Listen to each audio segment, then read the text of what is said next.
I'm Rob Whitfield with the Orange County Register, and welcome to OC&2. U.S. Secretary of Defense Robert Gates stopped by Camp Pendleton yesterday to find out what's on the minds of our men and women in uniform. It was his first visit since becoming Secretary of Defense in 2006. Marines described Gates as casual and open and say he talked to them about everything from improvements to buildings on the base to the war in Iraq to the NFL playoffs. Gates also visited new recruits going through boot camp.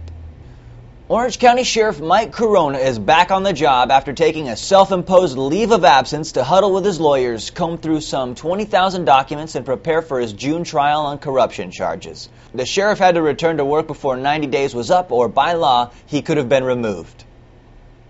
An Orange County contractor is accused of swindling $700,000 from 16 local homeowners. Prosecutors claim that between 2003 and 2005, Ira J. Messing contracted with residents to install sunrooms, then took the cash and never completed the jobs. Messing remains in custody pending a trial, which will likely be delayed. Yesterday, Messing told the court he can't afford a private attorney and wants to be represented by a public defender. He'll be back in court in 2 weeks. Twice convicted child molester Sid Landau is seeking release from a mental hospital, claiming that old age and poor health have diminished his sexual urges. In a courtroom yesterday, Deputy District Attorney Amy Pope called a 46-year-old man to the stand who testified that Landau repeatedly molested him during his teenage years. Pope called her witness as part of her bid to show that past behavior is the best indication for future risk. The prosecution expects to call another victim and at least 10 medical professionals in the coming days. The trial is expected to last about 3 weeks. If the jury grants Landau's petition, he says he'll live with his brother in upstate New York.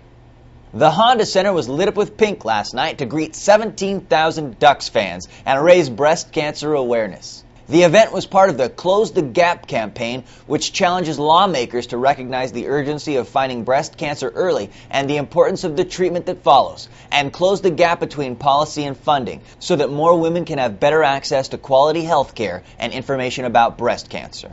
Watch Daybreak OC weekday mornings from 6 to 8 a.m. on KDOC and catch Real Orange weekday evenings at 6:30 on KOCE. To read more about all of these stories and to get your breaking news all day, click on OCRegister.com.